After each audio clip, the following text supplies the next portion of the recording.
Alors, me revoilà avec mon petit café. Je viens de me faire un bon petit café à la machine à dosette. Donc j'ai gardé ma dosette qui est encore bien chaude, bien bouillante. Donc je vais vous montrer un petit peu comment on peut faire pour teinter ces papiers. Donc je vais commencer avec le papier de scrap un peu épais. Alors c'est du papier de qualité. Il est de 180 grammes. Voilà. Comme je veux garder les motifs et ne pas le noyer dans le café pour pas qu'il gondole trop, en fait, je vais me servir de ma dosette. Donc, je vais prendre ma dosette chaude et je vais venir la frotter sur mon café. Alors, moi, ce que j'aime dans ces effets avec la dosette, c'est qu'en fait, ça va me faire des traces un peu aléatoires. Hop là. Alors, je fais juste attention de ne pas la percer. Des fois, je vais même tapoter avec la dosette pour vraiment apporter des effets à ma page. Et quand je vois que ça teinte plus beaucoup parce que la dosette est trop sèche, je la retrempe un peu dans mon café. Comme on ferait de la peinture, en fait, avec une cut and dry ou une petite éponge. Voilà. Donc, j'hésite pas à faire des effets. Parce qu'en fait, c'est ça qui est intéressant du coup. Hop. C'est justement que le papier ne soit pas teinté uniformément. Voilà. Et il m'arrive même certaines fois, quand je veux vraiment faire des effets un petit peu mouchetés et un petit peu... faire vraiment des traces sur mon papier, je perce ma dosette et je laisse le marc de café directement sur mon papier. Je laisse sécher. Et après, j'époussette le marc une fois qu'il est sec. Ça fait vraiment des taches et des auréoles assez rigolotes. Hop là. Après, tout dépend de l'effet recherché. Donc voilà, j'ai recouvert mon papier de café. Alors, il n'est pas mouillé, il est humide. Ce qui va lui permettre de sécher plus rapidement. Après, je ne suis pas une adepte du séchage with gun sur ce genre de choses parce que bon, ça fait gondoler pas mal les papiers.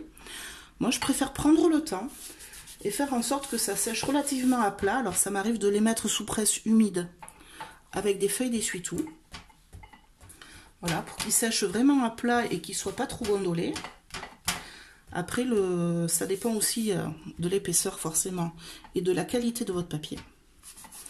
S'ils sont faits ou pas pour recevoir de l'eau. Mais là, voilà. Mon papier est teinté, je vais le laisser sécher tranquillement. Alors, la deuxième manière que j'utilise pour teinter du papier, donc là, je l'utilise sur des papiers beaucoup plus fins, en général des papiers de récup comme du livre, où là, je vais faire les papiers avec les portées que j'ai récupérés dans les cahiers de mes doudous, et le papier de cahier. On va tester une enveloppe. Hop là, et le papier de bloc que j'ai ici. Donc ça marche aussi avec le thé, hein. Les techniques que je vous montre, il suffit de garder votre sachet de thé. Alors je conseille un thé noir qui teintera plus rapidement que le thé Ceylan ou autre thé. Et après, moi ce qui me gêne un petit peu dans le thé, c'est l'odeur en fait. Voilà, je préfère largement l'odeur du café, mais après c'est les goûts de chacun. Donc là, j'ai une petite plaque dans laquelle je vais venir verser mon café directement sur mon papier. Oh, il est encore bien chaud. Je vais venir étaler mon café. Alors là, j'imbibe vraiment le papier, quoi. Il va être vraiment très mouillé. Et en général, je me mets un petit étendoir dehors sur mon petit balcon.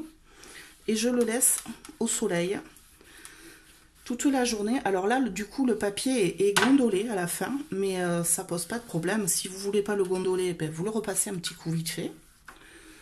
Voilà. Hop. Donc je mets les papiers les uns sur les autres le temps qu'ils s'imprègnent en fait du café et qu'ils se colorent.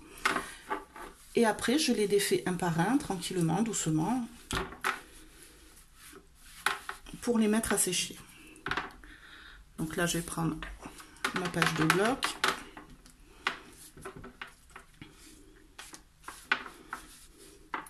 Après, il m'arrive de le faire une première fois, une teinte comme ça, et une deuxième fois, je repasse avec ma dosette ou avec une autre tasse de café pour venir faire des effets, rajouter un petit peu de couleur et de teinte dans certaines parties du papier.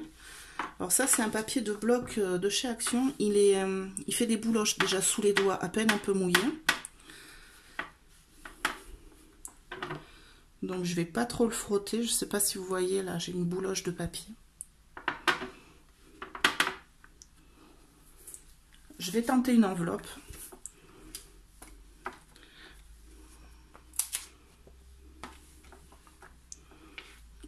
Hop. Là, ah la colle, j'avais pas pensé à la colle, c'est pas bien grave. Qu'est-ce que j'ai d'autre qui peut se teinter? Je vais refaire une page de bloc, tiens. Hop. Donc comme ça, vous teintez vos pages. Une fois que vous avez tout et que vous avez laissé un petit peu tremper, alors je ne fais pas tremper 2 heures, hein, juste une dizaine de minutes, c'est vraiment pour que bien le café rentre dans le papier et que la fibre du papier s'imprègne bien. Donc là, pour moi, après, j'essore comme ça et je laisse sécher à plat. Alors, soit sur des plaques ou alors je me mets un petit étendoir du coup sur mon balcon et je le pose à plat sur l'étendoir. Voilà. Donc, je vais mettre tout ça à sécher et je vous retrouve pour vous montrer comment je fais les effets dessus.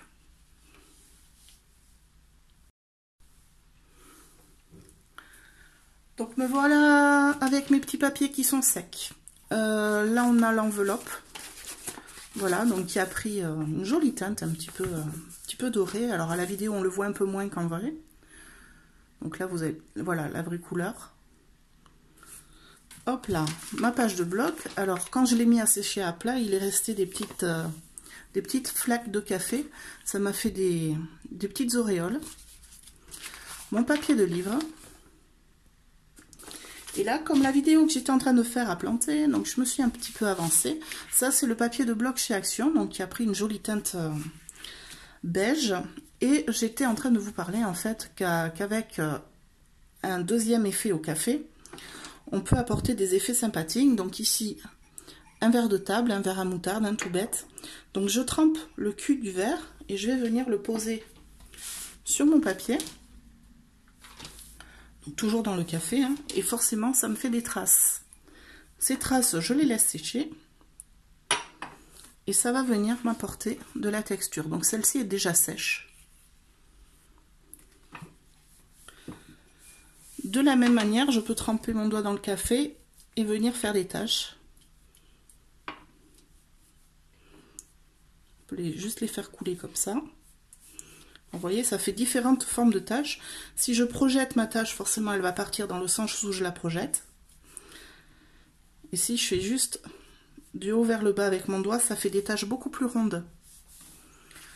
Donc, en faisant comme ça, en fait, je varie les effets que je peux apporter à ma page. Donc ça, je laisse sécher. Alors, forcément, ça va sécher bien plus vite que la page imbibée au café. Et ça peut vous faire des petits effets sympathiques. Si vous avez des vieux grimoires et tout ça à reproduire, ça peut être un effet très très sympa. Donc là, pour la teinte au café, je vais m'arrêter là. Donc il m'en reste un peu, on va pas gâcher. J'adore le café, c'est ma drogue. Et je vais vous montrer comment vous pouvez travailler le reste de vos pages, en fait, apporter des petits effets. Donc, des tampons, ici j'ai un petit tampon texte, je me suis muni 2 pochoirs, alors un petit peu vintage dans le style que je veux, donc ça c'est pochoir All Create. Hop, alors je sais plus les numéros, hein. Je vous les donnerai plus tard ou je vous les mettrai dans la description dessous. Et en encre, voilà, Distress Oxide, Distress Ink, après vous avez plein d'autres encres, du moment que c'est marron un petit peu beige vintage, ça passe très très bien. Donc là je vais venir ancrer les bords de mon enveloppe. Donc pour ça je vais prendre ma Distress Ink, oh, j'arrive plus à parler, Donc une petite mousse, mon encre, je viens frotter ma mousse sur mon encre et je vais venir ancrer mes bords et faire des effets sur mon enveloppe.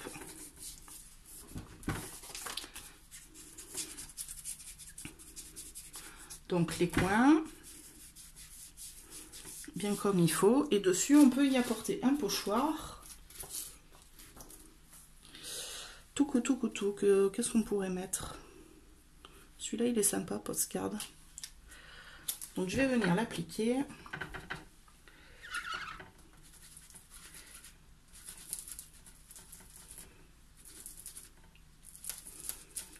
Et vraiment remplir mon motif avec ma mousse et mon encre.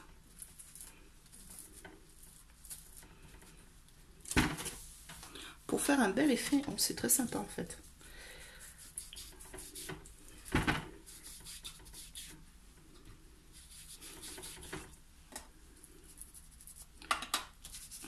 J'aime beaucoup l'effet que ça donne en fait. Là je peux venir ajouter un peu de matière avec un pochoir. Alors là je vais forcer nettement moins ma couleur. Je vais venir bien décharger ma mousse sur ma table et en fait je vais vraiment y aller très doucement pour faire ces petits cercles. Là, oh, ça se voit quasi pas, c'est dommage. Voilà, et de cette manière, mais en fait vous pouvez travailler vos papiers. Là, bon, une enveloppe ça va être facile à intégrer. Après, je vous conseille, avant de travailler vos papiers, de les mettre au format de votre art journal. Hop là, ça va un peu plus vous aider. Après, travailler comme ça, moi je le fais uniquement pour aller ancrer un peu les bords, apporter un motif à un endroit bien précis, comme là sur l'enveloppe. Je sais que ces motifs vont vraiment apparaître dans le junk. Enfin, je visualise déjà le projet, quoi. Voilà, on peut aussi venir tamponner des motifs, alors que ce soit du texte, des tampons de fond ou vraiment un motif. Hop. Donc là on va faire un tampon aléatoire avec un petit peu de texte. Je le décharge directement dans ma main parce que j'ai pas de papier autour sur lequel je peux le faire.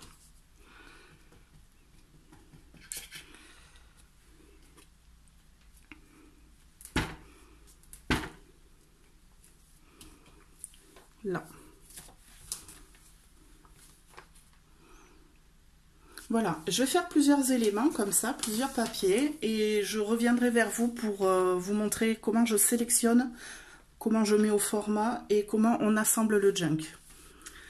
À bientôt!